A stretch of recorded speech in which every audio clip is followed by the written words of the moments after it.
Hey, what it be? It's your boy Dre OG. Welcome back to the OG family. Make sure y'all smash that like button. Subscribe to my channel if you're rocking with the vibes and the content. But look, man, make sure y'all got your notifications on so y'all can see these videos as soon as they drop. But look, man, we got these 10 mummy discoveries that scare archaeologists. You know what I'm saying? Look, only thing that's gonna scare them more at this point, I don't know, man. They already faced their worst fear, man, when they found out that, you know, the pharaohs and shit was black. Them niggas upset. But man, let's get into this video right here, man. Hopefully y'all having a good day. I got nothing but jokes today, y'all, so don't mind me. Scared archaeologists. If there's one group of people you don't want to mess with, it's the allegedly cursed mummies that have been buried for thousands of years. Throughout history, archaeologists have made some mummy discoveries that even scared them, and here are some of them. Number 10, Lady Rye. One of the creepiest things about mummies is how real they are. They aren't just a piece of art, but a formerly living being. It's almost surreal to see someone who once lived thousands of years ago in a state like that. One of the oldest mummies in ancient Egypt belongs to a woman who is now dubbed Lady Rye. Lady Rye was around 30 to 40 years old when she died in around 1530 BC. She was apparently a nursemaid to an ancient Egyptian queen. She ain't look like that. What's incredible about this mummy is how her hair is almost perfectly preserved to this day. It's a black This woman. hair is thousands of years old, and small parts of it seem like they could have been grown a few months ago, albeit unkempt. Lady Rye is the earliest known human to have suffered from atherosclerosis, which is a disease where plaque can build up around your artery walls, reducing blood flow and potentially causing blood clots. Number 9, Ramses II. Ramses II was one of ancient Egypt's most iconic leaders. He's one of the longest tenured rulers of ancient Egypt, having lived up to 90 years old, at a time when you'd be lucky to see your 40th birthday. And he is believed to have fathered over 100 children. Damn, he was out here His mummy was fucking. found in 1881 by archaeologists who were shocked at how regal it looked. It almost looked like the mummy would still wield unlimited power as he did during his reign. In 1974, the mummy's condition started deteriorating rapidly, and a decision was made to fly the mummy to Paris for treatment. Ramses II was given an Egyptian passport to fly to France, and his occupation was listed as King Deceased. When the mummy arrived in Paris, it was given full military honors that are usually reserved for royalty that arrive in France to this day. Wow. Number 8, King Tutankhamen. You know what I'm saying? Like, yeah, don't know nobody else find that to be weird. Why, when the stuff is found, why can't it stay where it's at, bro? Why somebody else that don't look like us always taking our shit? Leave it there. King Like, that shit Tutankhamen, weird, or bro. simply King Tut, was one of Egypt's youngest rulers, having gained ultimate power at the age of 9. King Tut actually was not that significant compared to other Egyptian rulers when he actually ruled. But when his mummy was discovered in the Valley of the Kings in 1922, it turned him into a household name. His tomb was one of the most extravagant ones archaeologists had ever seen. All sorts of ancient treasures and jewelry were found within it. His funerary mask was incredibly detailed and made of solid gold. And King Tut is probably most famous for actually unleashing the mummy's curse.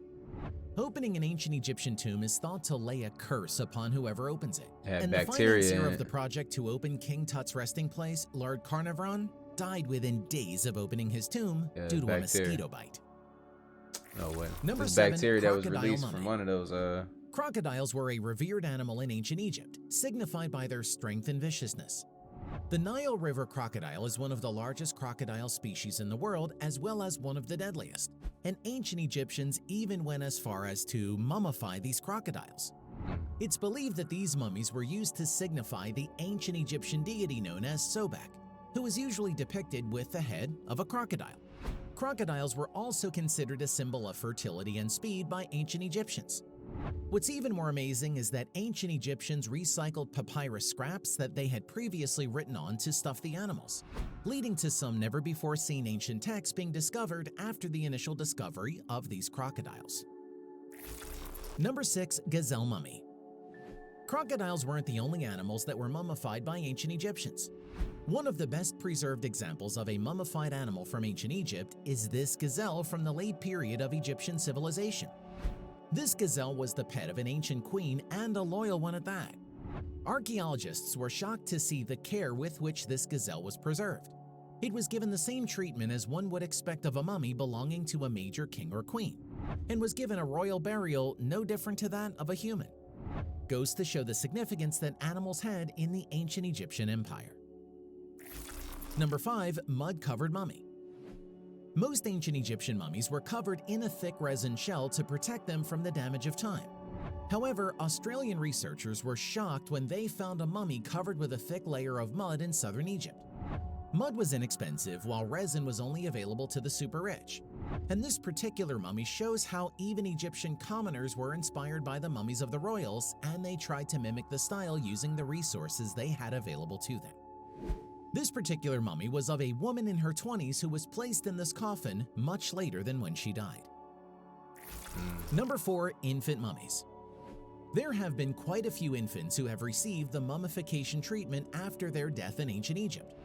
Most of these children were those of kings and queens who died early due to the various diseases we didn't know how to treat back then. In some cases, even fetuses have been mummified. In 2021, archaeologists even announced the discovery of a pregnant mummy with a child inside of her. Oh, that's crazy. This was the first known example of a pregnant mummy ever being found. Number 3. Mummy with tattoos. Tattoos may be a sort of fashion statement in the 21st century, especially in the Western world. But for tribes and religions throughout history, it was a tradition that was quite important and in some cases compulsory. At the Deir el-Medina site in Egypt, archaeologists were surprised to find 7 mummified women who had tattoos all over their bodies. One mummy had over 30 tattoos on her body, more than they have ever found on any mummy. It's believed that tattoos held some sort of significance in ancient Egypt, but we don't quite know what, since before these, only 6 other mummies had ever been found donning tattoos. The mummies found in Deir el-Medina were of artisans who worked on various art projects in the region, and their tattoos might be a symbol of their artistic expression. Number 2. Chinchora Mummies. Mummies are some of the most iconic aspects of the ancient Egyptian civilization. Yeah, I gotta understand too. A lot about this, like how they were back then, especially the Kemet times and stuff like that. You gotta think, man, this gold chain and everything else, bro, tattoos. That was stuff that they were already doing. This is stuff that archaeologists and stuff already know. They've already found most of all the important stuff. This is stuff. This is scraps that they are giving us.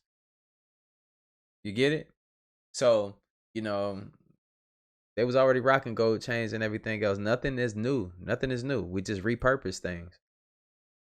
But not all mummies come from ancient Egypt. In fact, some of the oldest mummies in the world are the Chinchora Mummies, which were found in northern Chile and southern Peru. Now, these mummies weren't nearly as lavishly decorated or well preserved as their Egyptian counterparts, but they date back to 7020 BC, back when there wasn't even an Egyptian civilization. Some of these were naturally mummified, while in later years they were carefully preserved the same way ancient Egyptians were. Some of these mummies included infants, men, women, and pretty much anything you can think of. There were a total of 282 mummies found in the area after the initial discovery in 1917. The Chinchorro people started to artificially mummify their dead around 5000 BC, which is 2,000 years before the ancient Egyptians got a hold of the idea. This also goes to show how little we knew about the New World in the Western Hemisphere and how it's not so new after all. Number 1. Hatshepsut. But y'all gotta understand, because we were already here. Can't say that loud enough. Hatshepsut was the 5th pharaoh of the 18th ancient Egyptian dynasty. She is considered one of the most powerful women in history and the most successful female Egyptian monarch, as well as one of Egypt's most prolific rulers. Some have referred to Hatshepsut as the greatest woman in history, but despite her significance, we didn't even know where she was buried until very recently. It was always assumed that Hatshepsut was buried somewhere in the Valley of the Kings near Luxor, and indeed, a tomb for Hatshepsut was actually found in the early 20th century. However, when they opened the coffin bearing her name, along with one bearing her father's name, they both came out empty. A few years later, another tomb named KV60 was opened. Inside it were 2 coffins. One contained the remains of mummified geese, and other contained a woman who was named Sitra-In, Hatshepsut's wet nurse. She was notable as a mummy for having particularly bad teeth. That was in 1902, and for another 100 years, we had no idea where Hatshepsut was. But 100 years later, still in search of the mummy, archaeologists decided to open a box with many of her personal belongings, among which was a tooth she had lost. This immediately alerted the archaeologists, who rushed to match the tooth with the mummy they found 100 years ago. And after conducting a DNA test, they concluded that the mummy was not Hatshepsut's wet nurse, but Hatshepsut herself. That's a wrap for this video. If you enjoyed It's Hatshepsut too, you know what I'm saying? You know what I'm saying? She had, just cause you royalty on me, you gonna get some good teeth now. You feel me? But look, man, it's a lot we don't fully understand right now, and how we can get this information is like we need to do, bro, is research. Find out more about yourself. The more you know about yourself, the more powerful you feel, the more powerful you are, because you start to know your history, you start to know where you're from, and not all this BS that they want to spill to you in these schools and stuff like that. Life is a lot bigger than what you perceive it to be. You just have to open your mind to the possibilities, and you have to open your mind to the facts that are out here, not BS and lies, bro. Like how they do in movies, and they make everything, like for us as black people, they make everything white, but we know in the times those were us. We built civilizations like that. We built those pyramids. We built all that shit. We built everything. We were here since the beginning of time. We're indigenous to this planet. That's things that, it's just bullshit the way that they try to put this information out sometimes and bamboozle people. But yeah, we know. But look, man, if y'all support my channel, I appreciate y'all for tuning in. I'll see you in the next video. And like I always say, spread love, because there's too much hate in this world. Love you guys. I'll see you in the next video. We out though. Bye.